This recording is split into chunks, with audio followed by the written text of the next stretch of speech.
अगर आप देखें तो कोविड के दौरान अर्थव्यवस्था में जो बड़ी बाधाएं आई, जो तमाम मुश्किलें आई, उन सब को उबारते हुए कैसे आगे ये देश बढ़े, क्योंकि हमने देखा है भारत के पड़ोसी मुल्कों की क्या हालत है इस वक्त।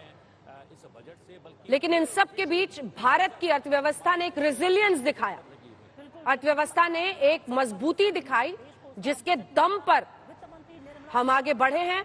और ये 5वां बजट पेश करने के लिए निर्मला सीतारमण संसद भवन पहुंच गई हैं। उनके साथ उनके दोनों डेप्यूटी भगवत कराड़ और पंकज चौधरी, दोनों एमओएस मौजूद, और ये मीडिया के सामने उनका फोटो ऑप, जिसके बाद कैबिनेट में मुहर लगेगी इस पर और फिर बजट पढ़ने की प्रक्रिया शुरू होगी।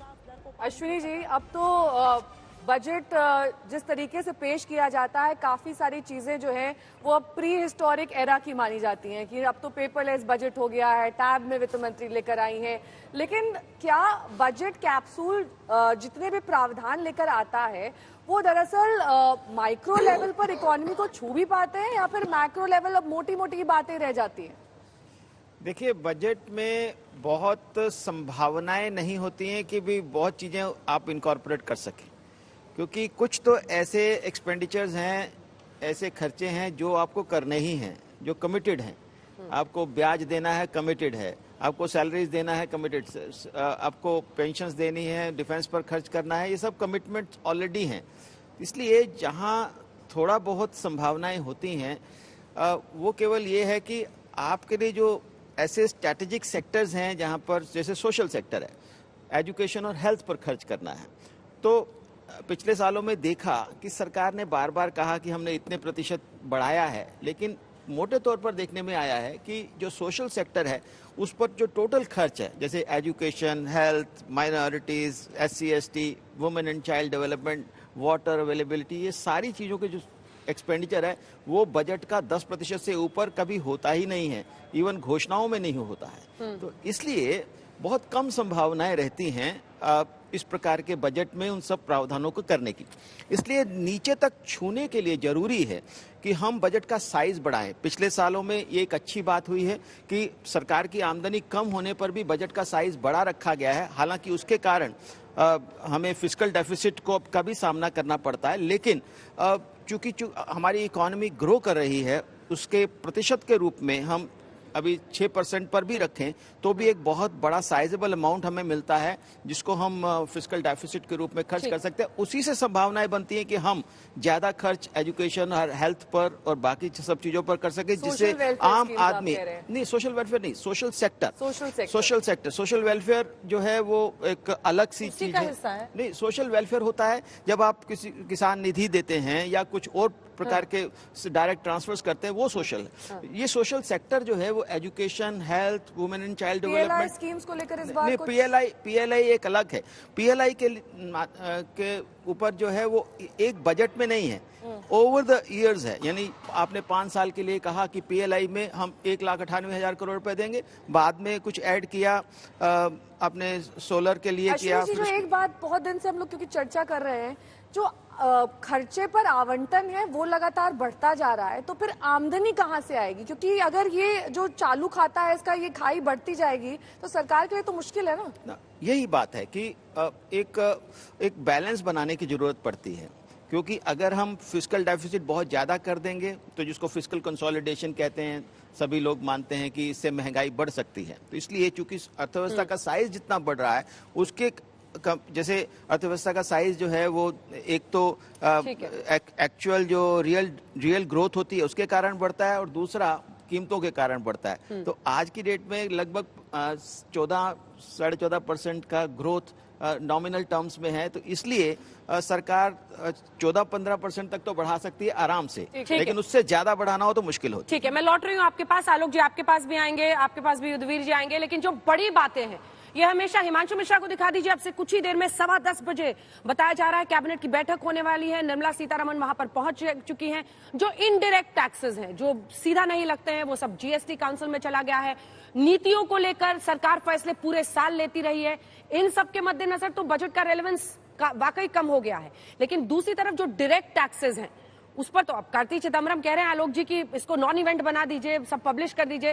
लेकिन आप लोग तो जोर शोर से कहते थे हमने टैक्स में इतना राहत दे दी है, तब तो रेल बजट भी आता था, हमने इतना भाड़ा कम कर दिया, पॉपुलिस्ट मेजर्स बहुत सारे होते थे, लेकिन एक इकोनॉमिक प्रूडेंस इस सरकार की अर्थव्यवस्था को हैंडल करने के तरीके में दिखाई देता है। और वही क्या आज भी दिखेगा, इसी पर हम चर्चा कर रहे हैं। डायरेक्ट टैक्सेस हो, इसी के साथ आवंटन हो तमाम स्कीम्स के लिए, इन सब पर लोगों की नजर रहती है। लेकिन कैसे सरकार आमदनी और फिर जो ये हर साल आवंटन पर खर्च बढ़ाती है, उस पर कैसे समन्वय बिठाएगी, इन सब पर भी नजर रहती है। हिमांशु, क्या बताएंगे, कितनी देर में बैठक शुरू होगी? देखिए अंजना, निर्मला सीतारमण जो वित्त मंत्री, बिल्कुल निर्मला सीतारमण जो है संसद भवन पहुंच चुकी हैं। 10:15 बजे कैबिनेट शुरू होगी। कैबिनेट के अंदर जो है मंजूरी दी जाएगी, मोहर लगाई जाएगी कैबिनेट बजट पर, और उसके बाद 11 बजे से निर्मला सीतारमण का जो है वो बजट को लेकर भाषण लोकसभा के अंदर शुरू होगा। वो बजट पेश करेंगी। राष्ट्रपति से मुलाकात करके उन्होंने उनको एक कॉपी भेंट की बजट की, और साथ ही साथ अनुमति ली है बजट पेश करने की। तो कैबिनेट में मोहर लगेगी। 10:15 बजे कैबिनेट की बैठक जो शुरू हो जाएगी। 11:45 तक ये कैबिनेट की बैठक चलनी है। 11 बजे लोकसभा के अंदर जो है वो बजट पेश करेंगी निर्मला सीतारमण। तो एक तरीके से देखा जाए तो सबकी निगाहें जो है आज निर्मला सीतारमण के हाथ में जो बजट का बही खाता है उस पर रहेगी, क्योंकि आज तो वही होगा जो निर्मला सीतारमण अपने बही खाते से कहेंगी, वही सही है, बाकी सब झूठ होगा। तो निर्मला सीतारमण के पिटारे से क्या निकलने वाला है, अब से कुछ देर में, लगभग 1 घंटे बाद ये साफ हो जाएगा। लेकिन इतना जरूर है, आम आदमी को बहुत उम्मीदें हैं इस बजट से कि उनकी जेब में कितना पैसा अब बच पाएगा। एक राजनीतिक सवाल जो हमेशा हिमांशु पूछा जाता है, हिमांशु, वो ये कि सरकार लाभार्थियों का जिक्र हमेशा करती है कि इतनी स्कीम्स हैं, इतने लाभार्थी हैं। वहीं दूसरी तरफ अन्य पार्टियां जब करती हैं तो शब्द आ जाता है रेवड़ियां वो बांट रही हैं। अब ये जो सैलरीड क्लास है, जो मिडिल क्लास है, वो किस तरह की उम्मीदें रखे? और क्या चुनावी साल है ना आखिर, इससे कोई आंखें नहीं बंद कर सकता कि 9 राज्यों के चुनाव में जम्मू कश्मीर हो गया तो 10वां राज्य इस बरस, अगले साल लोकसभा चुनाव, उसके मद्देनजर किस तरह की पोजीशनिंग होगी? देखिए बिल्कुल पोजीशनिंग होगी, और इस बार वोट पर भी ध्यान होगा और अर्थव्यवस्था पर भी ध्यान होगा। जो बात आप कह रही हैं रेवड़ी कल्चर को लेकर प्रधानमंत्री भी टारगेट कर चुके हैं, और उनका ये कहना है कि मोदी सरकार ये कहती है कि जो हम वेलफेयर स्कीम चलाते हैं वो व्यक्ति विशेष को ध्यान में नहीं रख के एक वर्ग को ध्यान में रख के चलाते हैं, जिससे जो व्यक्ति निचले स्तर पर है उसका जो जीवन स्तर है वो एक स्टैंडर्ड लाइफ तक आए। जीवन स्तर को बढ़ाने के लिए वो हर व्यक्ति के लिए जो है रेवड़ी नहीं बांटते हैं। उनका मानना है जो गरीब तबका है, जो ग्रामीण क्षेत्र में रहता है, उसको फायदा मिले, उसके जीवन स्तर में सुधार हो। तो वो ये बताते हैं रेवड़ी कल्चर और सोशल वेलफेयर स्कीम जो है उसमें क्या अंतर है। और इसीलिए भारतीय जनता पार्टी की कोशिश रहती है कि गरीब कल्याण योजनाएं जो है उसको ज्यादा से ज्यादा जो है जमीन तक उतारा जाए, जिससे आम जनता को फायदा मिले। डायरेक्ट रूप में जो टैक्स रिबेट की बात है वो नहीं मिले, लेकिन कहीं ना कहीं इनडायरेक्ट वे में आदमी के लाइफस्टाइल को चेंज करने के लिए, उसको बढ़ाने के लिए, उसके स्तर को ऊंचा करने के लिए जो काम सरकार को करना चाहिए वो सरकार की तरफ से किया जा रहा है। आप देखिए कि शौचालय बनाने की बात हो, प्रधानमंत्री आवास योजना हो, ये तमाम योजनाएं हैं। और 10:15 बजे बैठक होगी, कहां पर फोकस होगा धीरे धीरे साफ हो जाएगा। आलोक जी, ये सच है कि गरीब कल्याण योजनाएं तो आपकी सरकार भी चलाती थी, प्रधानमंत्री आवास योजना हो, तमाम योजनाएं हैं, लगभग इस तरह की योजनाएं आप भी चलाते थे। लाभार्थियों की नजर तो आज लाभ पर ही होगी ना, कि हमें क्या कुछ और अच्छा मिलेगा, कुछ बढ़ेगा जो हमारे हिस्से में आ रहा है। देखिए, हमारे संविधान में है पूरी तरह से वेलफेयर स्कीम्स होनी चाहिए। हमारा जो राज्य है वो एक वेलफेयर स्टेट है कि उसके अंदर पूरी तरह से जो पॉलिटिकल साइंस में राज्य और शब्द इस्तेमाल किया जाता है, वो 23 जो फ्लैगशिप प्रोग्राम हमारे थे वही 23 नाम बदलकर मोदी सरकार चला रही है। लेकिन दुर्भाग्य है आज कि एक सरकार ऐसी है जो रेवड़ी क्या है और लाभार्थी स्कीम क्या है उसका निर्णय करने के लिए भी सुप्रीम कोर्ट में अटकी पड़ी हुई है। मुझे लगता है मोदी जी के ये जो दोहरे पैमाने कौन मानक तय करेगा, फिर कौन बताएगा कि रेवड़ी क्या है और लाभार्थी क्या है? किस लिए है? तो किस लिए, कैसे, किस आधार पर ये मानक तय किए जाएंगे? अगर मान लीजिए यूपी में फ्री लैपटॉप बांटे जाते हैं तो वो रेवड़ी हो जाता है, अगर कोई और स्कीम का अनाउंसमेंट होता है तो वो लाभार्थी हो जाता है। जी, मैं वही तो कह रहा हूँ। एक छोटा सा सवाल है कि लाभार्थी स्कीम कौन सी है? सरकारी तो चला रही है ना दोनों को, उसका निर्णय भी सुप्रीम कोर्ट करेगा क्या? सुप्रीम कोर्ट में सालों साल ये अटका रहेगा कि लाभार्थी क्या है, रेवड़ी क्या है। ये केवल मोदी साहब के चुनावी भाषण है। 5 किलो राशन को मोदी साहब के सांसद कहते हैं फ्री फंड में दे रहे हैं संसद में खड़े होकर, वो तो लाभार्थी हैं, फिर वो रेवड़ी नहीं है, फ्री फंड वाले। बिजली देना का वादा करना इलेक्शन के टाइम में क्या है? आज आलोक शर्मा हमें बताएंगे। क्या बीजेपी ने नहीं किया? बिल्कुल सभी पार्टियां कर रही हैं। तो मोदी जी, क्या है? मैं वही कह रहा हूँ, मोदी जी, मैं फिर कहूंगा, मोदी जी के जो दोहरे पैमाने हैं ना, दोहरे मापदंड है जो, ये गलत है। आप डिफाइन कीजिए ना, आप सरकार में बैठे हैं, देश की जनता ने आपको पूर्ण बहुमत से सरकार में बैठाया है, आप बताइए ना रेवड़ी क्या है, उसको बंद कीजिए। आप क्यों नहीं बंद करते हैं? सर, एक आप छोटा एक सा सवाल है मिनट, नहीं मेरा। नहीं, गुजरात का चुनाव आया तो मोदी साहब ने कहा 2 बाटले फ्री मिलेंगे, वो किसके गैस के सिलेंडर के, वो क्या था, वो लाभार्थी स्कीम थी या वो 2014 से एक पहले मिनट फिर- सर जब आपकी सरकार थी तब आपने क्या लाभार्थियों के तहत दिया और क्या आपने जो वेलफेयर स्कीम्स के तहत दिया, वो कुछ भी रेवड़ी की श्रेणी में नहीं आता मैं था? समझता हूँ ये लाभार्थी शब्द और रेवड़ी शब्द तो इजाद ही अब हुए हैं। हमने वेलफेयर स्टेट में जो होना चाहिए था वो किया। अगर इंदिरा गांधी आवास योजना थी, राजीव गांधी विद्युतीकरण था, तो वो पूरी तरह से गांव में था। बिजली का कनेक्शन कौन लेगा जिसके पास नहीं है? लेकिन मुद्रा लोन क्या था फिर, जिसके अंदर एनपीए 90% से ज्यादा है, वो क्या था? वो रेवड़ी थी कि नहीं थी? ठीक है, छोटा छोटा कमेंट सबसे एक लेते मिनट, हैं। अंतिम बात कहना चाहूंगा, बहुत अच्छी बात आपने कही कि साहब बहुत अच्छा चल रहा है। अरे भाई, यूपीए के समय में जो जीडीपी ग्रोथ रेट की एवरेज थी वो 8.1% थी। आज मोदी साहब के शासनकाल में 9 साल का एवरेज 4.1% है। 8.5 से घटते 6 पर आ रहे हैं। 41% इंपोर्ट चाइना से बढ़ा है, पर कैपिटा इनकम ठीक है, इस पर 25% चीन घट पर गई। अलग से बात कर लेंगे और जो अब व्यापारिक असंतुलन है, लेकिन एक सवाल का जवाब दीजिए कि देखिए ओपीएस, मुझे लगता है कि ओपीएस को लेकर, पुराने पेंशन स्कीम को लेकर भी बहुत, और कांग्रेस पार्टी ने हिमाचल प्रदेश में सफलता चख लिया है ओपीएस के बहाने। अब बीजेपी भी बैकफुट पर है। महाराष्ट्र में देवेंद्र फडणवीस कह रहे हैं कि हम भी नकारात्मक नहीं है ओपीएस को लेकर। क्या वहां पर फिस्कल प्रूडेंस नहीं आता है? वहां पर आप फिर वैट बढ़ाते हैं क्योंकि आपको भी तो अर्थव्यवस्था को संभालना है आखिरकार राज्य का। तो ये जो एक के बाद एक ऐसे लोक लुभावन वाले वादे पार्टियां कर रही हैं और उसके बहाने सफलता चख रही हैं, वो कहां पर जाके रुकेगा? नहीं तो क्या, जब अटल बिहारी वाजपेयी जी की सरकार थी और ओपीएस लागू था, उन्होंने आकर खत्म किया उसको, जब उस समय पर 3 साल तक वो चला, तो क्या वो लोक लुभावन था? क्या जिस समय पर ओपीएस था, ओल्ड पेंशन स्कीम चल रही थी, जब देश ने तरक्की नहीं की, क्या तब हाईवेज नहीं बने? तब क्या बांध नहीं बने? तब क्या बड़े उद्योग नहीं बने? क्या गरीबी रेखा से 12.5 करोड़ लोग यूपीए 1 में बाहर नहीं आए? यहाँ तो मोदी जी के आने के समय के बाद बिलो पॉवर्टी लाइन 6.5 करोड़ लोग और पीछे चले गए। घड़ी पर नजर रखिए, 10 मिनट में कैबिनेट की बैठक होगी। ये आप देख रहे हैं संसद भवन की तस्वीरें। जल्दी से युद्धवीर जी, डायरेक्ट बेनिफिट ट्रांसफर जो किसानों को या अन्य लाभार्थियों को दिया जाता है, उस पर आपकी क्या राय है? 2 लाइन में जल्दी से। नहीं, मैंने तो शुरू में कह दिया, बैठते ही कहा कि हम इस तरह के किसी स्कीम के हिमायती नहीं है। हमको हमारी खेती पे, हमको हमारी कीमतें चाहिए, खेती को लाभकारी बनाए सरकार, वो योजना। आपको एक सेकंड टोक रही हूं, प्रधानमंत्री पहुंच गए हैं, संसद भवन पहुंच गए हैं प्रधानमंत्री नरेंद्र मोदी, और आपको अपनी एक रिपोर्ट जल्दी से दिखाते हैं। मौसमी हमारी सहयोगी वहां पर जुड़ी हुई है हमारे साथ, और निर्मला सीतारमण वहां पर वित्त मंत्री पहुंच गई हैं। कैबिनेट की बैठक बस अब से 5 या 7 मिनट बाद शुरू होने वाली है।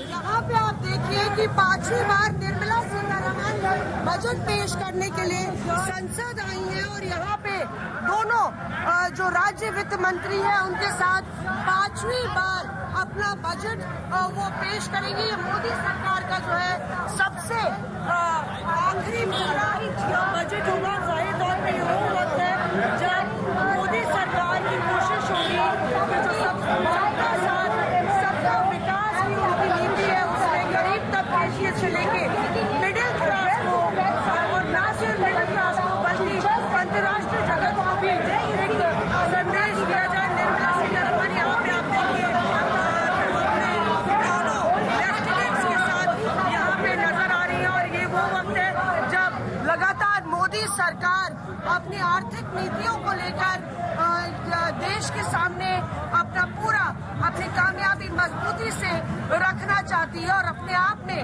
न सिर्फ देश की बल्कि जैसे कि प्रधानमंत्री ने कहा दुनिया भर की नजर इस बजट पर होंगी। अशोक सिंघल के साथ मौसमी सिंह, दिल्ली आज तक। ये लीजिए, यहाँ पे आप देखिए कि 5वीं बार निर्मला मौसमी सिंह की रिपोर्ट देख रहे थे आप, जिसमें साफ तौर पर जो हलचल है इस वक्त संसद भवन के अंदर और बाहर देखी जा सकती है।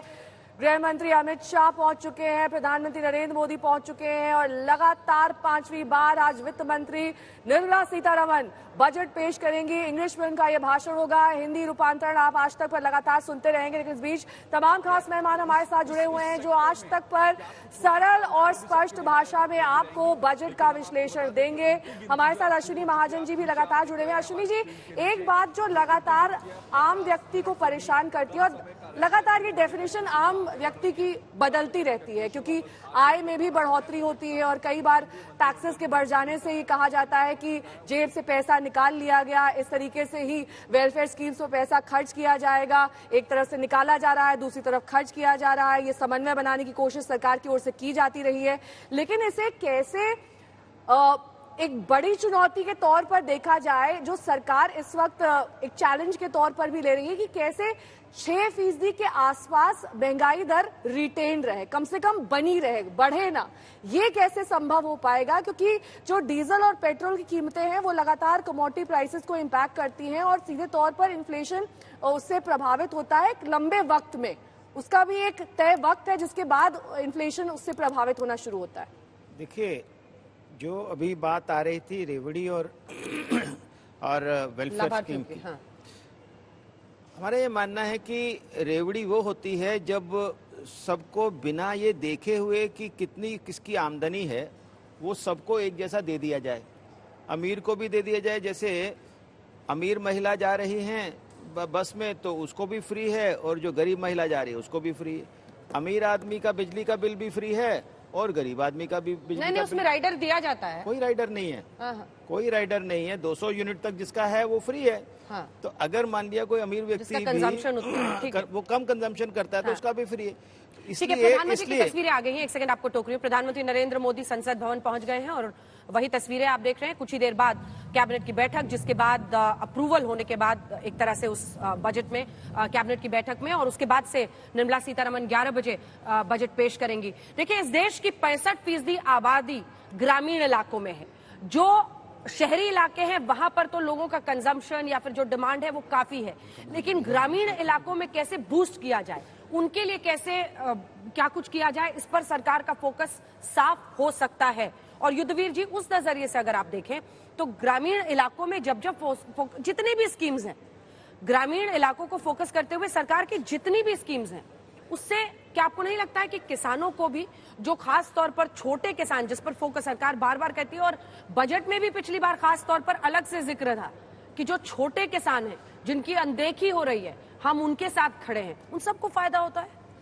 निश्चित तौर पे देखो, आपने बिल्कुल ठीक कहा। जब तक ग्रामीण विकास की बात नहीं होगी देश में, तब तक देश के समग्र विकास की बात की नहीं जा सकती। लेकिन विडंबना ये, बातें बहुत की जाती हैं, ग्राउंड पे जो काम होना चाहिए वो होता ही नहीं, शुरू ही नहीं होता। भाषणों में सुनते हैं कि सरकार जो है, भाषण से शुरू होता है युद्धवीर जी, लेकिन ग्राउंड पर नहीं पहुंचा पाता है। आपको थोड़ा सा टोक रही हूँ क्योंकि हमारे सहयोगी शुभांकर मिश्रा इस वक्त सीआईआई से सीधे जुड़ गए हैं। शुभांकर, प्री बजट रिएक्शंस, यानी कि भाषण शुरू होने से पहले कॉर्पोरेट जगत को किस तरीके की उम्मीदें हैं, क्या रिस्पॉन्स, क्या रिएक्शन वहां पर आप देख पा रहे हैं? गुड मॉर्निंग नेहा और अंजना, आप दोनों को, और निर्मला सीतारमण जी अपना 5वां, और जब देश का 75वां बजट पेश करेंगी तो हम जैसे मिडिल क्लास लोग जो हैं वो बहुत सारी उम्मीदें कर रहे हैं, टैक्स स्लैब से लेकर अलग अलग जगहों पर। हालांकि उन्होंने संकेत अच्छे दिए हैं कि कुछ नया होगा, सबके लिए सोचा जाएगा, हर बार वो कुछ नया लेकर भी आती हैं। लेकिन मेरे साथ आर दिनेश जी हैं, जो प्रेसिडेंट डेजिग्नेट हैं सीआईआई के और एग्जीक्यूटिव वाइस चेयरमैन हैं टीवीएस सप्लाई चेन के। सर, आपका बहुत स्वागत है आज तक पर। और निर्मला सीतारमण जी 5वां बजट पेश करने वाली, थोड़ी देर बाद साफ हो जाएगा, संकेत अच्छे दिए हैं। लेकिन आप क्या उम्मीद कर रहे हैं इस बार, क्या खास हो सकता है अगर बात की जाए मैन्युफैक्चरिंग के लिहाज से, जॉब के लिहाज से? तो हमारा मन में ये कंटिन्यू करेंगे कि फोकस इन मैन्युफैक्चरिंग, फोकस और जॉब क्रिएशन में। तो अभी एक अच्छा मौका हुआ है कि भारत के लिए कि जो चाइना +1 का मैन्युफैक्चरिंग के लिए और डोमेस्टिक कंजम्पशन का भी आगे बढ़ा है।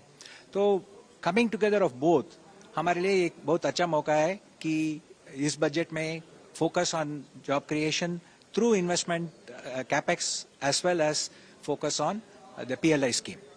एक बहुत चर्चा चल रही कि 9 राज्यों में इलेक्शंस होने वाले हैं और उसके बाद लोकसभा का भी इलेक्शन है, तो आप अपने एक्सपीरियंस से क्या देख रहे हैं इस बार, क्या हो सकता है? कुछ उसका इलेक्शन का असर होगा या लॉन्ग टर्म प्लानिंग का असर होगा, कैसे आप देख रहे हैं? हमारे मन में तो कंटिन्यू करेंगे जो फोकस अभी तक हुआ है। ऑफ कोर्स जो कॉमन मैन के लिए चाहिए उसका भी फोकस जरूर होगा, लेकिन हर बजट में ऐसा ही हो सकता है। तो मेरा मन में तो just because there are elections कुछ बहुत ज्यादा फिक्र नहीं होगा इसमें। निर्मला सीतारमण जी को हमने सुबह देखा, वो पूजा पाठ करके निकली, उन्होंने कहा कि सबका ख्याल रखा जाएगा। हर बार वो कुछ नया लेकर आ रही हैं, कभी ब्रीफकेस की जगह बही खाता, कभी सबसे लंबा भाषण, कभी पेपरलेस बजट। तो इस बार आप उनसे क्या एक्सपेक्ट कर रहे हैं? अगर कुछ मेन पॉइंटर्स आपके मन में हो कि यार ये चीजें निकल आती तो अच्छा रहता। तो obviously continue the focus on fiscal deficit and job creation. I think जो करें तो इलेक्शन का भी अच्छा होगा और इंडस्ट्री का भी अच्छा होगा। अभी हम चर्चा कर रहे थे कि 65% ऑडियंस जो है वो ग्रामीण क्षेत्रों में है, उनके ऊपर फोकस हमने देखा है पिछले कुछ बजट्स में, लेकिन मिडिल क्लास फैमिली जो हैं वो कई बार मानते हैं कि उनके लिए उतना ध्यान नहीं रखा गया। इस बीच प्रधानमंत्री नरेंद्र मोदी की संसद भवन में दाखिल होते हुए तस्वीरें आ चुकी हैं। कल भी हमने देखा था कि जब बजट सत्र की शुरुआत हुई थी, प्रधानमंत्री ने कहा था कि सबके लिए कुछ ना कुछ इस बजट में शामिल रहने वाला है। तो ये अच्छे संकेत, एक पॉजिटिव सकारात्मक संकेत इस वक्त मिल रहे हैं।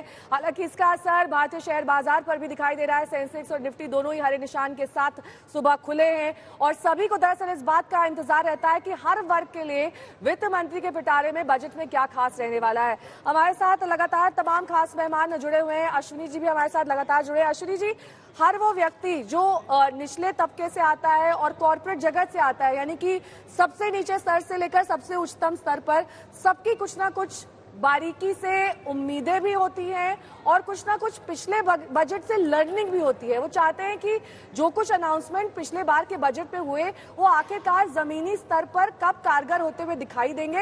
ये दरअसल एक बहुत बड़ा सवाल है। लेकिन इससे पहले कि इसका जवाब लें, थोड़ा मुझे लगता है कि इन तस्वीरों पर कमेंट्री कर दें। ये मोदी सरकार का आखिरी पूर्ण बजट है और प्रधानमंत्री नरेंद्र मोदी जब 2024 के चुनावों की तैयारी कर रहे हैं, देखिए 2019 में भी यही आशंका जाहिर की गई थी कि चुनावी साल है, क्या लोक लुभावन वादे किए जाएंगे, क्या अर्थव्यवस्था और उसकी सेहत को नजरअंदाज करते हुए फिस्कल कंसोलिडेशन से नजर बिल्कुल हटाकर ऐसे लोक लुभावन प्रावधान किए जा सकते हैं जिससे उनको चुनावों में फायदा हो। लेकिन ऐसा नहीं हुआ और प्रधानमंत्री नरेंद्र मोदी ने हमेशा जो संकेत दिए हैं या जो वित्त मंत्री रहे हैं उनके साथ, उन सभी ने इस तरह का एक संकेत साफ दिया कि हम अर्थव्यवस्था की सेहत के साथ कोई खिलवाड़ नहीं करेंगे और शायद ये भारत की अर्थव्यवस्था को मजबूत रखने में एक बड़ी कड़ी रही है। दूसरी तस्वीर में आप निर्मला सीतारमण को देख रहे हैं। 2006 में बीजेपी इन्होंने ज्वाइन किया था, लेकिन उसके बाद से देखिए फिनोमिनल राइज, प्रवक्ता बनी वो पार्टी की और ज्यादातर चूंकि शुरू में अंग्रेजी में बहुत कंफर्टेबल थी, अंग्रेजी चैनलों पर देखी, फिर धीरे धीरे उन्होंने हर भाषा में आगे बढ़ती चली गई और उसके बाद से मंत्री बनी, जूनियर मंत्री बनी सरकार में और उसके बाद से उनकी उछाल आप देख रहे हैं। एनडीए की सरकार में वो न सिर्फ रक्षा मंत्री बनी, बालाकोट एयर स्ट्राइक्स जब हुआ तो वही रक्षा मंत्री थी देश की। बतौर वित्त मंत्री 5वां बजट वो इस बार पेश कर रही हैं। तो दो ऐसी किरदार आप देख रहे हैं इस वक्त अपने टेलीविजन स्क्रीन पर जो शायद बाजार को ये संदेश दे रहा है कि हमारी नजर अर्थव्यवस्था की सेहत पर रहेगी, हम उसका ख्याल रखेंगे। लेकिन इन सब के बावजूद पिछले 8 सालों में मिडिल क्लास या टैक्स स्ट्रक्चर में हमने कोई बड़ा बदलाव नहीं देखा है। मैं डायरेक्ट टैक्सेस की बात कर रही हूं और उस पर लोगों की नजर रहती है क्योंकि उससे डायरेक्ट राहत, महंगाई की मार लोग झेल रहे हैं, कोविड की मार झेली है। सरकार ने खुद माना है कि कई लोगों की नौकरियां और उनके निजी जो बजट रहता है उसको नुकसान हुआ है। ऐसे में क्या उनकी राहत के लिए सरकार कुछ इस बार करने वाली है? कई लोग ये मान रहे हैं कि इस तरह के संकेत मिले हैं कि 2.5 लाख तक जो कैप है उसको बढ़ाकर थोड़ा 10-15 हजार किया जा सकता है, जिसे कई लोग कह रहे हैं एक इल्यूजन भी क्रिएट होगा कि थोड़ी सी हमने राहत दी है लेकिन उससे अर्थव्यवस्था को भी बड़ा नुकसान नहीं होगा। तो ये जो दो किरदार हैं आज मोदी सरकार के आखिरी बजट, पूर्ण बजट में, मोदी 2 में, वो एक बहुत बड़ा संकेत इस बात का भी होगा और इसीलिए शायद हम बाजार में भी उछाल देख रहे हैं कि फिस्कल प्रूडेंस, यानी कैसे अर्थव्यवस्था को फिस्कल डेफिसिट ना बढ़ाया जाए, अर्थव्यवस्था को भारी नुकसान ना हो, लेकिन इसी के साथ सब कुछ मैनेज भी करना है। क्योंकि देखिए ओल्ड पेंशन स्कीम का जिक्र मैं बार बार इसलिए कर रही हूं क्योंकि यहां से सफलता की लत राजनीतिक पार्टियों को लग रही है। तभी आप देखिए देवेंद्र फडणवीस जो महाराष्ट्र में, वो कह रहे हैं कि मैं भी इस पर नकारात्मक नहीं हूं, जबकि बाकी राज्यों में उनकी सरकारें नहीं दे रही हैं। यानी ये एक ऐसा मुद्दा बन सकता है, इसको लेकर जो आवंटन होगा उस पर भी नजर रहेगी और इसी के साथ जो अन्य स्कीमें हैं सरकार की, क्योंकि उनको प्रधानमंत्री आवास योजना, किसान सम्मान निधि और इसी के साथ जो अन्य ऐसी योजनाएं हैं उनके लाभार्थियों के जरिए और जो फ्री राशन भी बांटा गया था लंबे वक्त तक, उन सबसे बहुत फायदा चुनावी तौर पर मिला है। तो लाभार्थियों पर भी फोकस रखना है, लेकिन इसी के साथ कैसे ये दोनों शख्सियतें जो आप अपने टेलीविजन स्क्रीन पर देख रहे हैं इस वक्त, अर्थव्यवस्था को एक नई दिशा देते हैं या उसी तरह से एक नॉन इवेंट तौर का बनकर, क्योंकि कई बार हम लोगों को दूरबीन से नेहा बजट के बाद देखना पड़ता है कि इसमें खास बात क्या थी, क्या उसी तरह का नॉन इवेंट इस बार रहेगा प्रधानमंत्री का इस बजट पर, क्या उनकी सरकार की नीति और सोच रहेगी, इस पर भी नजर है। खास तौर पर रूरल इलाकों का जिक्र हमेशा किया जा रहा है अभी इस दौरान इस बजट के, क्योंकि सरकार की नजर यह है, एक वक्त पर कांग्रेस जहां पर फोकस करती थी रूरल पॉपुलेशन, उन पर नजर, और ये बीजेपी के बारे में कहा जाता था कि इनका तो शहरों वाला जो अर्बन वोटर है, अगड़ी जातियों वाला, वो सिर्फ इनके साथ है, लेकिन बीजेपी ने वहां से फोकस हटाकर तमाम जातियां जो ग्रामीण इलाके हैं वहां तक अपनी पकड़ प्रधानमंत्री की इन फ्लैगशिप स्कीम्स के जरिए बनाई है और उनको वो इंटैक्ट रखना चाहेंगे। कैबिनेट की बैठक शुरू हो गई और कैबिनेट की बैठक शुरू होने के साथ ही इस बात पर भी फोकस रहेगा, जैसा कि अंजना कह रही थी, कि क्या वाकई एक नॉन इवेंट आज का ये बजट का दिन रहने वाला है। हमारे साथ आलोक जी भी लगातार जुड़े हैं। आलोक जी, आप लगातार यही कहते आए हैं कि जो कांग्रेस ने जिन स्कीम्स की शुरुआत की थी उन्हें ही दूसरा अमली जामा पहनाकर मोदी सरकार उन्हें बुनाने की कोशिश करती है, अलग अलग सेक्टर, अलग अलग वर्ग को छूने की कोशिश करती है। सच्ची सोच जो है वो कांग्रेस की थी, वही सबसे ज्यादा सोचती थी आम आदमी के बारे में, किसान के बारे में, मध्यम वर्ग के बारे में। तो अब जो कुछ हो रहा है वो दरअसल एक तरीके से एक नए कपड़े में वही पुरानी चीजों को रखा गया है। देखिए, मुझे लगता है किसान की बात अभी मैंने पहले भी कहा कि 2020 का अगर आप बजट उठाएं तो एग्रीकल्चर इंफ्रास्ट्रक्चर फंड के लिए 1 लाख करोड़ रुपया रखा गया था। अभी मैं देख रहा था कल एक रिपोर्ट में मात्र 13,000 करोड़ रुपया उसमें से खर्च किया गया है। तो किसानों को तो सबसे ज्यादा इन्होंने ठगाई है। एमएसपी की बात ले लीजिए, चाहे जीएसटी लगाने की बात ले लीजिए, हर स्पेयर पार्ट के ऊपर, हर चीज के ऊपर जिस तरह किसानों का बेड़ा गर्क तो इन्हीं 8 सालों में हुआ है। उसके पहले तो खुशहाली की जो गाथाएं लिखी जा रही थी किसानों के मद्देनजर, 9 वर्षों में अगर आप देखेंगे तो पर कैपिटा जो किसान की आय है वो घट गई है। एक बार सईद के पास चलते हैं, एसोचैम से वो जुड़ रहे हैं क्योंकि किसानों की बात युद्धवीर जी भी यहाँ पर कर रहे हैं और आलोक जी भी कर रहे हैं। तो एक बार इंडस्ट्री की क्या उम्मीदें हैं, सईद अंसारी बात कीजिए जो आपके साथ प्रतिनिधि है इस वक्त इंडस्ट्री से। बिल्कुल अंजना, और हर इंडस्ट्री की बात आप यहाँ पर कर रही है, लेकिन रियल एस्टेट कोविड में बहुत ज्यादा नुकसान हुआ, अब धीरे धीरे पटरी पर आ रहा है। तो हमारे साथ इस वक्त सिग्नेचर ग्लोबल के चेयरमैन हैं प्रदीप अग्रवाल जी। प्रदीप जी, क्या इस बार उम्मीद है आपको रियल एस्टेट वाकई सुधर पाया है थोड़ा बहुत? बिल्कुल, रियल एस्टेट को कोविड के बाद कहीं ना कहीं यू टर्न मिला है, क्योंकि इंडस्ट्री काफी टाइम से सफर कर रही थी। अगर 2021-22 की बात करें तो बहुत बेहतर सेल्स रियल एस्टेट में नजर आई हैं और कहीं ना कहीं एक आम इंसान के घर का सपना भी पूरा हो चुका है। एंड हाउसिंग फॉर ऑल जो प्रधानमंत्री जी का मिशन था उसमें भी कहीं ना कहीं गवर्नमेंट को बहुत ज्यादा सक्सेस मिली है। और ऑफ कोर्स इस बार आप क्या उम्मीद कर रहे हैं रियल एस्टेट? इस बजट में वित्त मंत्री जी से बहुत उम्मीदें हैं। एक 2 लाख रुपए का इंटरेस्ट डिडक्शन मिलता था जो 2015 से बढ़ाया नहीं गया है। होम लोन की बात करें, होम लोन की तो मुझे लगता है उसे 5 लाख रुपए करना चाहिए, क्योंकि इससे कॉमन मैन जो आज आप देखें कि इंटरेस्ट रेट बहुत ज्यादा बढ़ चुके हैं, तो उससे ईएमआई का बोझ बढ़ा हुआ है। तो ऐसे में ज्यादा जरूरत है एक कॉमन मैन को इमीडिएट रिलीफ देने के लिए कि उसको कम से कम 5 लाख रुपए करना चाहिए। सरकार का फोकस अग्रवाल साहब अफोर्डेबल हाउसिंग पे लगातार रहा है।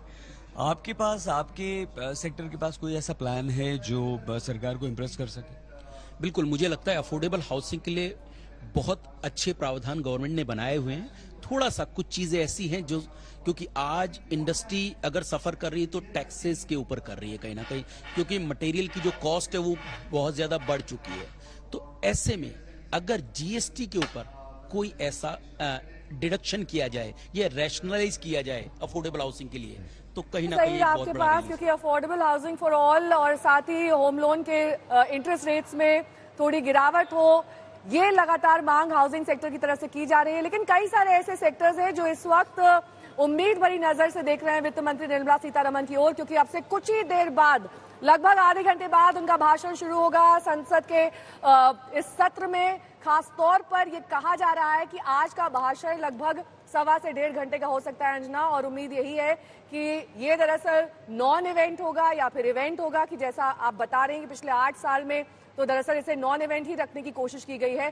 तो क्या वाकई आज का ये जो बजट है ये दिल मांगे मोर लगातार सभी लोगों से की ओर से कहा जा रहा है, उस पर खरा उतरेगा या नहीं, ये देखना होगा। लगातार ये खास पेशकश हमारी आज तक पर जारी रहेगी और हम आपको दिखाएंगे कि कैसे वो चीजें जो हमारी रोजमर्रा के जीवन से जुड़ी हुई हैं, चाहे वो क्या कुछ सस्ता हुआ है, क्या महंगा हुआ है, इसकी एक लिस्ट हम बजट भाषण के अंत में आपको दिखाएंगे कि आपकी और हमारी जेब से कितना पैसा दरअसल अंजना जाने वाला है, या फिर हमें और आपको किसी तरीके का लाभ इनकम टैक्स के दायरे में छूट को लेकर होगा, या फिर कॉर्पोरेट्स को लेकर जो कहा जा रहा है कि कॉर्पोरेट टैक्स, वो उनको उम्मीद है कि कॉर्पोरेट टैक्स घटाया जा सकता है। तमाम वो बातें हैं जो इस बार के बजट में शामिल होंगी या फिर नहीं, ये देखना बेहद महत्वपूर्ण रहेगा।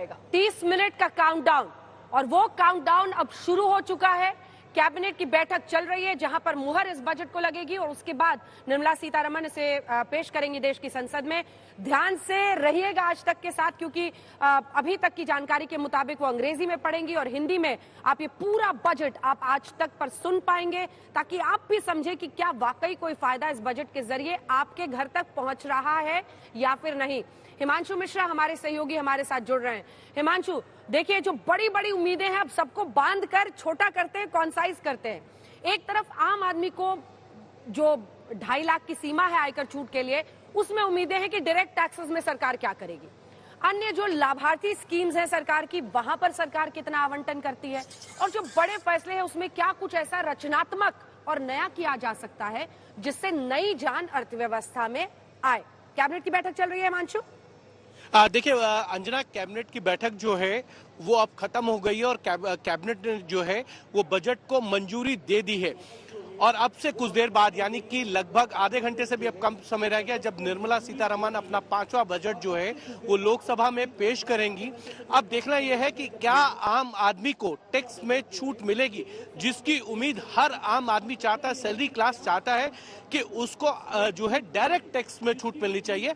सरकार ये मानकर चलती है सोशो इकोनॉमिक बजट के तौर पर कि आम आदमी को जो है इनडायरेक्ट वे में जो है वो फायदे ज्यादा हो। डायरेक्ट वे में अगर वो 15 से 20 हजार की छूट दे भी देंगी तो उसका बहुत ज्यादा फायदा जो है आम आदमी को नहीं मिलेगा, उसकी जेब में बहुत कुछ नहीं जाएगा इनडायरेक्ट टैक्स के रूप में। क्योंकि ये बजट की वो कॉपियां हैं जो साल दर साल हम देखते आते हैं। बजट से ठीक पहले इन कॉपियों को सुरक्षा के लिहाज से जांचा जाता है, उसके बाद ये संसद भवन में अंदर ले जाई जाती हैं और ये प्रतियां डिस्ट्रीब्यूट भी की जाती हैं। लेकिन अब दरअसल अंजना इस बात की कोशिश रहती है कि कम से कम पेपर का इस्तेमाल किया जाए, और यही वजह है कि जो पहले कॉपीज पत्रकारों को भी दी जाती थी, अब उसकी जगह ये कहा जाता है कि वो वेबसाइट पर ही जाकर बजट के फाइन पॉइंट्स देख लें, और इस तरीके से कम पेपर का इस्तेमाल हो सके और हम एनवायरनमेंट को और बेहतर बना सके। लेकिन ये प्रतियां दरअसल जो आप इस वक्त अपनी टेलीविजन स्क्रीन पर देख रहे हैं, ये बजट की वो कॉपियां हैं जिसको महीनों लगते हैं तैयार करने में। इसमें कई सारे ऐसे मंत्रालयों के सुझाव शामिल रहते हैं जिनकी लगातार ये कोशिश रहती है कि कैसे उनके सुझावों को इनकॉर्पोरेट किया जाए इस बार के बजट में, ताकि एक्सपेंडिचर और इनकम दोनों में समन्वय हो सके, और साथ ही जो आम जनता है, जो मिडिल क्लास है, उसको लेकर किस तरीके की जो बातें कही जाती हैं, अलग अलग मंत्रालयों की ओर से सुझाव दिए जाते हैं, और खास तौर पर फोकस इस बात पर रहता है कि कैसे आपका जो चालू खाता है उसका वित्तीय घाटा कम किया जा सके, यानी कि एक्सपेंडिचर और इनकम में एक तरीके से सामंजस्य बिठाया जा सके। और ये वो फाइन पॉइंट्स होते हैं जिस पर लगातार फोकस वित्त मंत्री का तो रहता ही है, उनके साथ जो वित्त राज्य मंत्री हैं वो भी कई तरह की अहम मीटिंग्स और तमाम पॉइंट्स जो है वो इस बजट में इनकॉर्पोरेट करते हैं, जो अलग अलग सचिवों द्वारा और अधिकारियों द्वारा दिए जाते हैं बजट को लेकर। लेकिन इस बीच ये तस्वीरें लगातार हमें इसलिए भी महत्वपूर्ण हो जाती हैं हमारे बजट के ठीक पहले, क्योंकि यही वो बजट की कॉपी है जो अब से चंद मिनटों बाद वित्त मंत्री पढ़ने वाली हैं, और माना जा रहा है कि मिनिमम उनका भाषण लगभग 75 मिनट का हो सकता है 1.5 घंटे का भी हो, लेकिन ये कहा जा रहा है कि वित्त मंत्री, क्योंकि एक बार अंजना रिकॉर्ड भी सेट कर चुकी हैं, उन्होंने बहुत लंबा चौड़ा भाषण दिया था। कई ऐसे पॉइंट्स होते हैं इस बजट भाषण में जो हमें और आपको सीधे तौर पर प्रभावित करते हैं, और यही वजह है कि क्या सस्ता क्या महंगा, जिसको सबसे अंत में बजट में पढ़ा जाता है उस सूची को। और अब ये देखिए, ये अंदर ले जाने का सिलसिला शुरू हो चुका है क्योंकि सिक्योरिटी चेक पूरा हो गया है और अब संसद भवन के भीतर ये बजट की कॉपीज ले जाई जा रही हैं। अब लगभग चंद मिनटों का समय बचा है, 23 मिनट कुल बाकी रह गए हैं, जिसके बाद वित्त मंत्री निर्मला सीतारमण को सुन सकेंगे आप।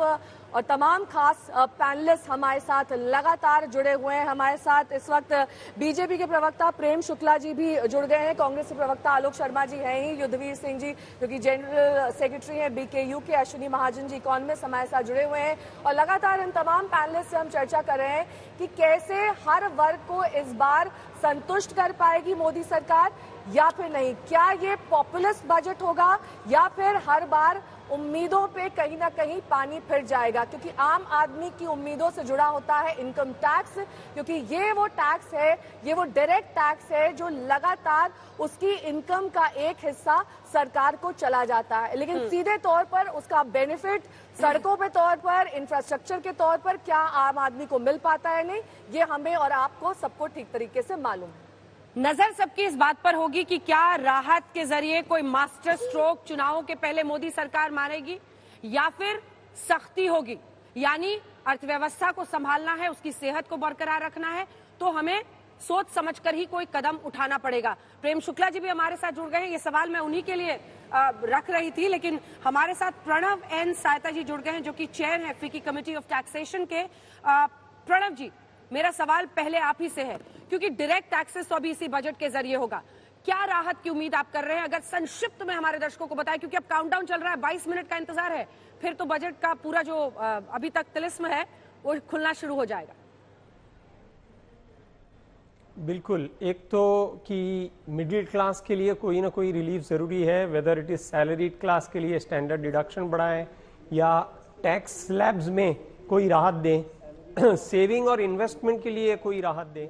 सिंपल चीज़ है कि इन्फ्लेशन इतना बढ़ चुका है कि लोगों के हाथों में और पैसा रहना ज़रूरी है, कंजम्पशन डोमेस्टिक को बूस्ट करना ज़रूरी है। पूरा अंतर्राष्ट्रीय माहौल जो जिस तरह का है आज, एक्सपोर्ट्स तो सफ़र करेंगे ही, सो डोमेस्टिक कंजम्पशन को बूस्ट देके इंडियन ग्रोथ मेंटेन करना बड़ा ज़रूरी है। सेविंग और इन्वेस्टमेंट भी मेंटेन करना ज़रूरी है ताकि प्राइवेट कैपेक्स जो है और नई इंडस्ट्रीज, नया उद्योग शुरू हो पाए, जिसकी वजह से और रोजगारी मिले लोगों को डोमेस्टिकली।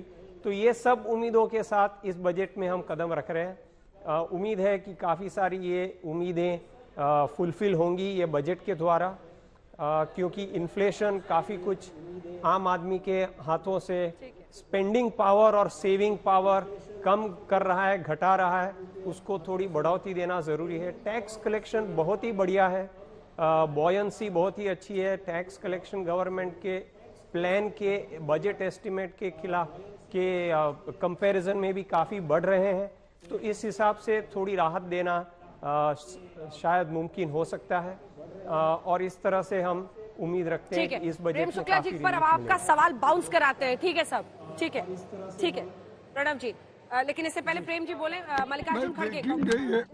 देखो, सारी चीजें डिटेल चीजें मिलने के बाद ही मैं उसको रिएक्ट कर सकता हूँ या मेरे पार्टी की ओर से हम रिएक्ट कर सकते हैं। बगैर मिले बोलना उतना उचित भी नहीं रहेगा। अच्छा लगा सर, आज आप बाइट दिए।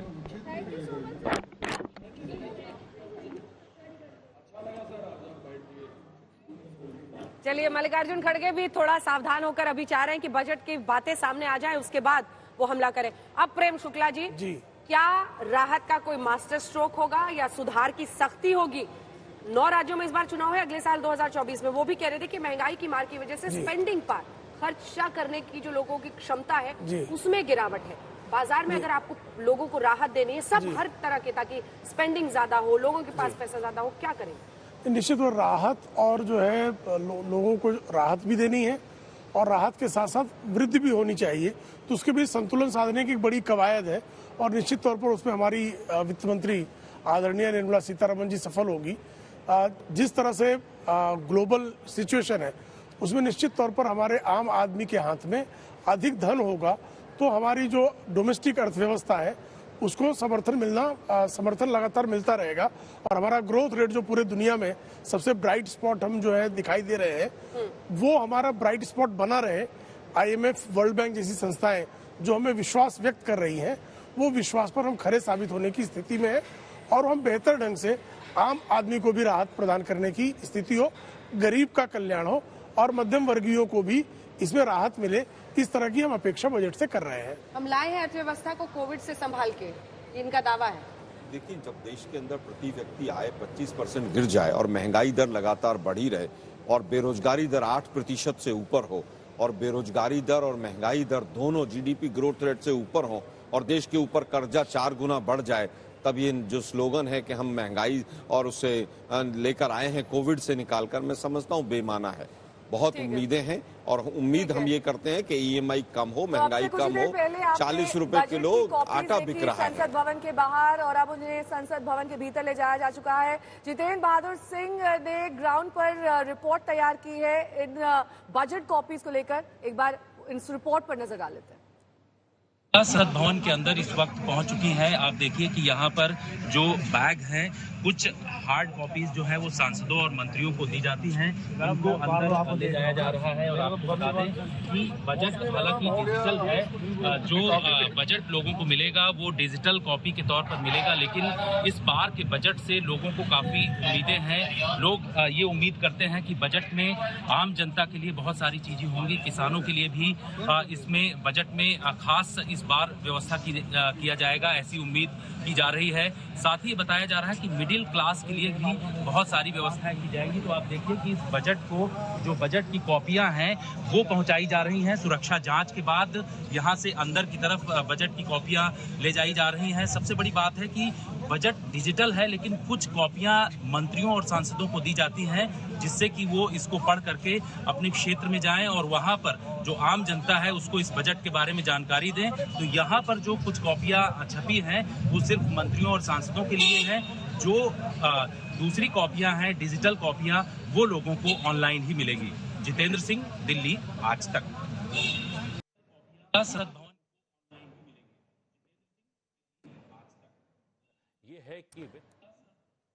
तो पहले जो जर्नलिस्ट को कॉपीज दी जाती थी वो सब अब बंद किया गया है। मंत्रियों के लिए, सांसदों के लिए वहां पर जो प्रतियां जा रही हैं वो आप देख रहे हैं, पेपरलेस इसे कर दिया गया है। और ये बजट बाजार आप भव्य देख रहे हैं GIP मॉल से, जिस पर हमारी ये विशेष पेशकश है। आलोक जी, आपकी बात बीच में तो नहीं रुक गई थी? नहीं, मेरी बात बिल्कुल बीच में नहीं रुकी थी। मैं आप सवाल करें। हमें सवाल यही है कि हर क्षेत्र में अभी तक तो यही वो उम्मीद जता रहे हैं कि हम अर्थव्यवस्था की मजबूती को बरकरार रखने में, और ये आप कहेंगे कि पाकिस्तान और श्रीलंका से तुलना मत करो, पर ये सच्चाई है कि चाहे वो ब्रिटेन हो जहां पर आप महंगाई दर देखें, US हो, तमाम ऐसे मुल्क हैं शक्तिशाली, सबसे ताकतवर, लेकिन वो अपने आप को कोविड के बाद नहीं संभाल पाए। अभी जो महंगाई की मार ब्रिटेन जैसे मुल्कों में, सिर्फ मैं पाकिस्तान श्रीलंका की बात नहीं कर रही हूँ, वहां पर भी देखी जा रही है। उन सब के मद्देनजर क्या अर्थव्यवस्था को प्रूडेंस के साथ संभाला है इस सरकार ने? देखिए, मुझे लगता है क्या महंगाई कम हो गई?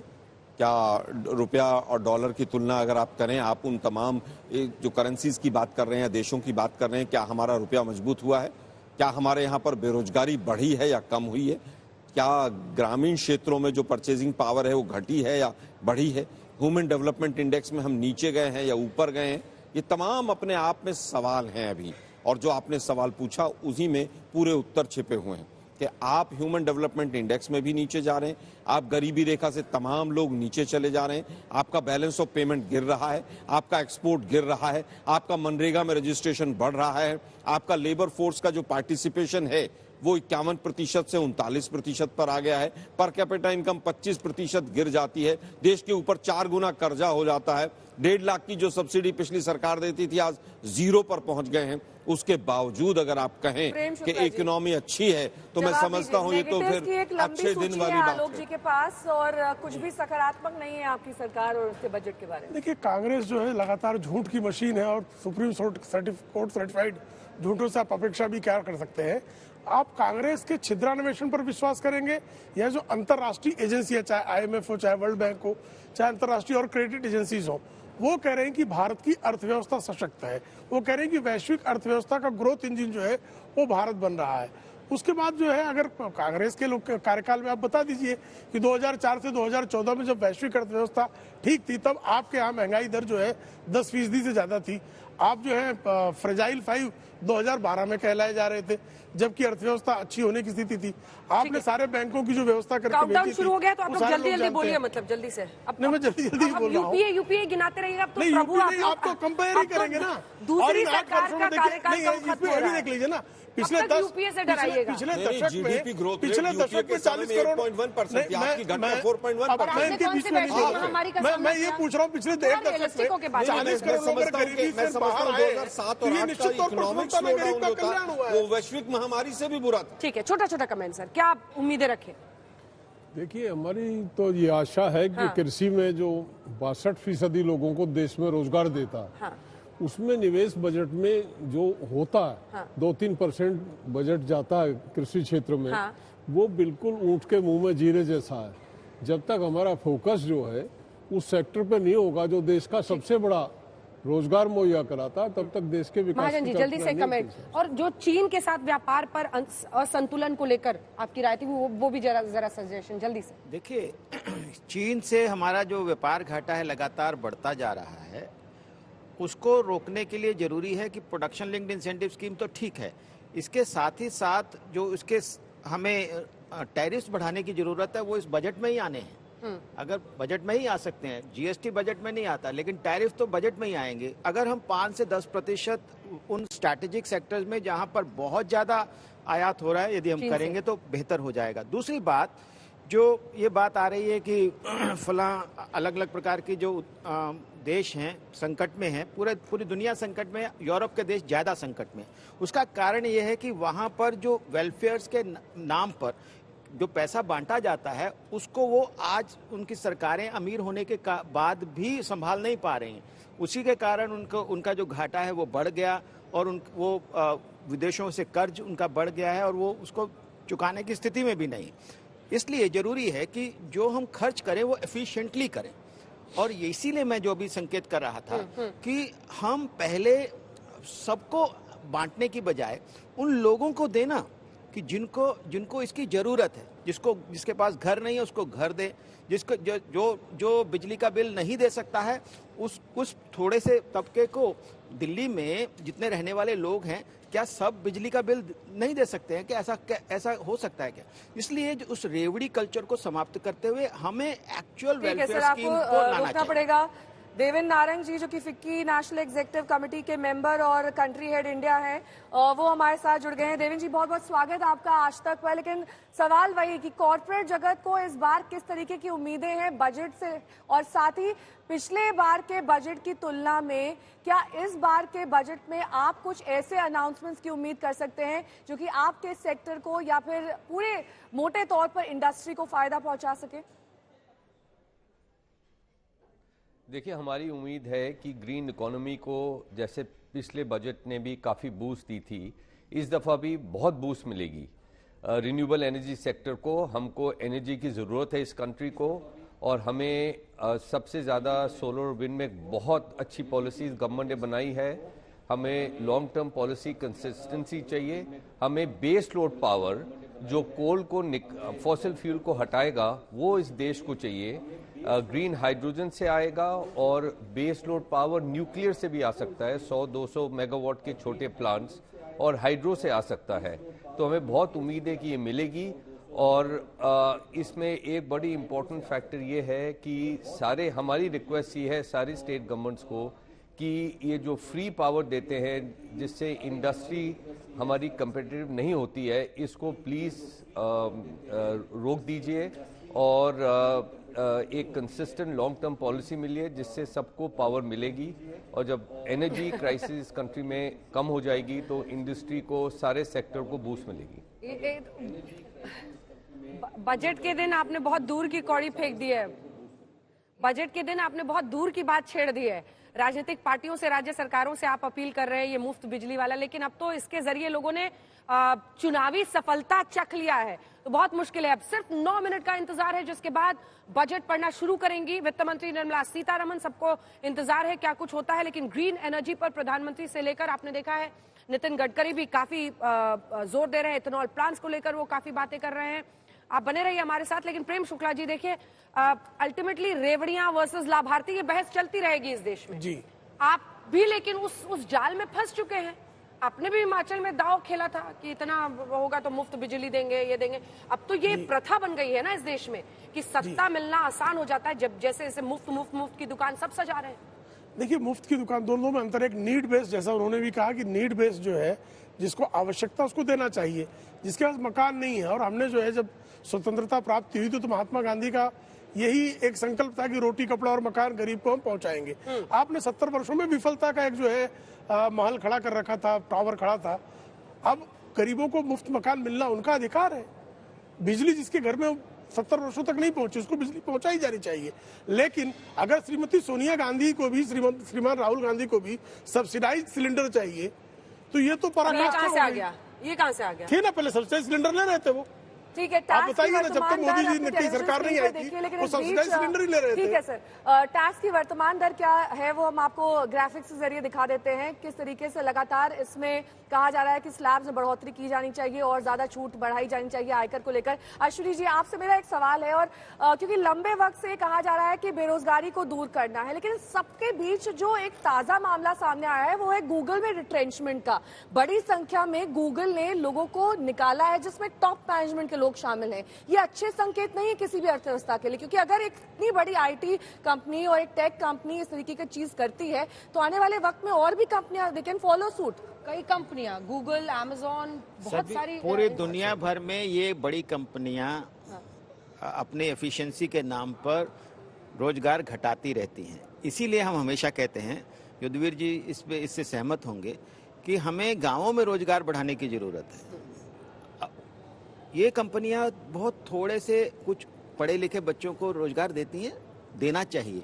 और हमारे जो युवा हैं वो भी स्टार्टअप शुरू करें और अपने रोजगार खुद खड़े करें, वो भी जरूरी है। लेकिन गांवों में रोजगार खड़ा हो, क्योंकि सब लोग उतने पढ़े लिखे नहीं हैं, इसलिए गांवों में रोजगार खड़ा हो। और जो नॉन एग्रीकल्चरल हाउस होल्ड्स हैं, आप जानते हैं कि आधे लोग जो है वो नॉन एग्रीकल्चरल हैं, उनको तो रोजगार मिलना ही चाहिए ना, उनके पास है। और ये भी सोचना चाहिए कि किसान का बेटा आज खुद किसान क्यों नहीं बनना चाहता है, कैसे इसको हम एक प्रॉफिट का काम बनाए। ये एक बहुत बड़ा इशू है। जब आप किसानों से मिलेंगे तो आज किसान का बेटा भी किसी ना किसी दूसरे शहर में जाकर बसने की बात करता है। 6 मिनट का काउंटडाउन शुरू हो गया है और हम आपको दिखा रहे हैं इनकम टैक्स का स्लैब। एक बार फिर से वो दिखा दीजिए, क्योंकि सबकी नजर इस बात पर रहेगी कि 2.5 लाख तक जो इनकम टैक्स नहीं लगता है, क्या वो बढ़ाया जा सकता है, क्या इनकम टैक्स स्लैब में इजाफा किया जा सकता है, क्योंकि डायरेक्ट टैक्सेस पर लोक लुभावन कुछ अनाउंसमेंट्स हो, इसका लोगों को इंतजार रहेगा, क्योंकि राहत भी लोगों को चाहिए। जिस तरह की बात आप देख रहे हैं, तमाम इकोनॉमिस्ट कह रहे हैं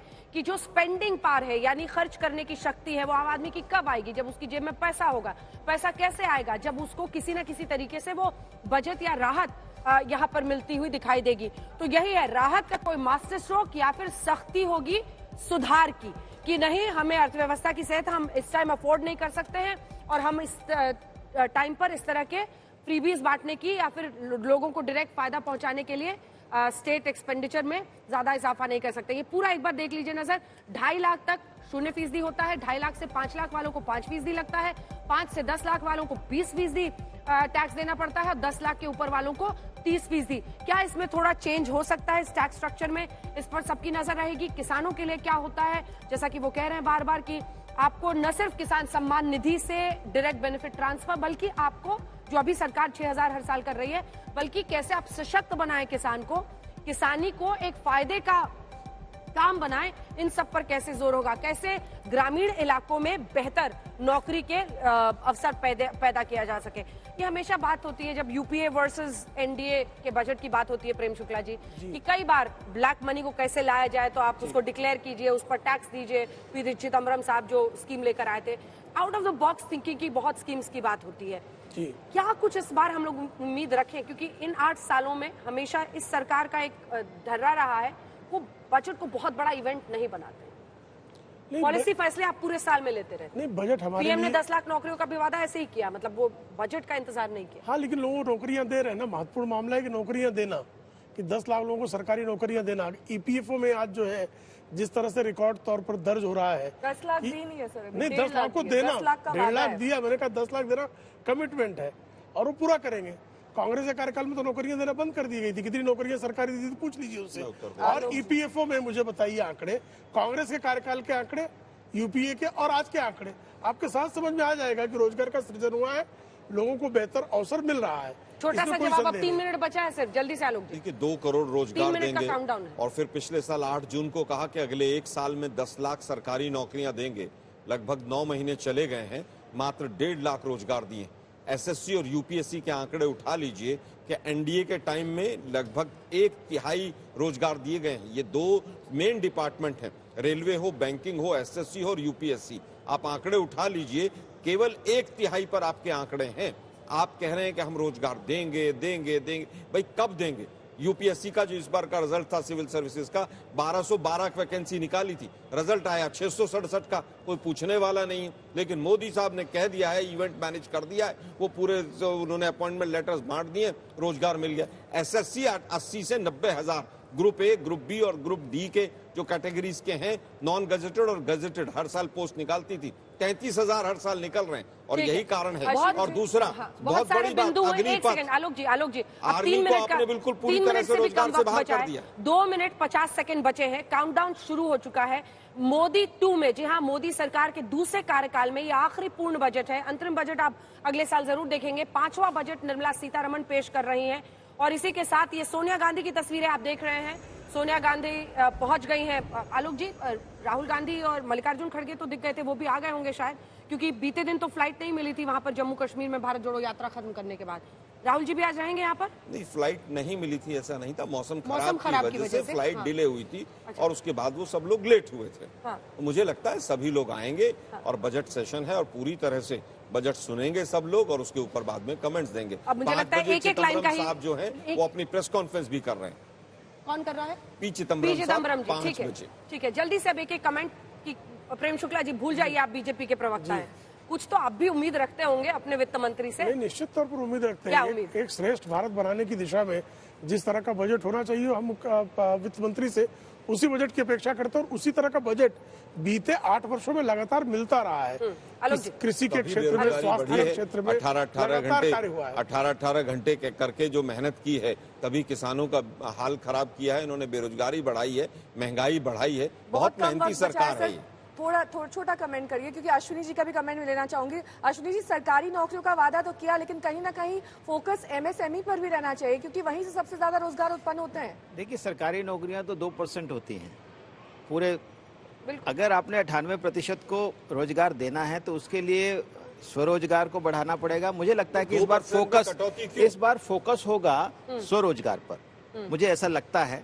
आने वाला बजट बताएगा, लेकिन मुझे लगता है सेल्फ एम्प्लॉयमेंट पे सरकार कुछ काम करेगी। प्रभावी रहेगा स्वरोजगार को अगर पुश करती है। जल्दी से 1 मिनट का इंतजार है, जल्दी से। पूर्व के तजुर्बे तो ये बता रहे हैं, अगर उसी तरह की उसी डर्रे पे गाड़ी चलाई तो कुछ होने जैसा चलिए ठीक है, आपको बहुत उम्मीद नहीं है, लेकिन आज देश उम्मीद भरी नजरों से निर्मला सीतारमण की तरफ देख रहा है। वित्त मंत्री निर्मला सीतारमण अब से कुछ ही सेकंड्स के बाद अपना बजट पढ़ना शुरू करेंगी। ये आप देख रहे हैं, direct transmission live telecast Lok Sabha से होगा।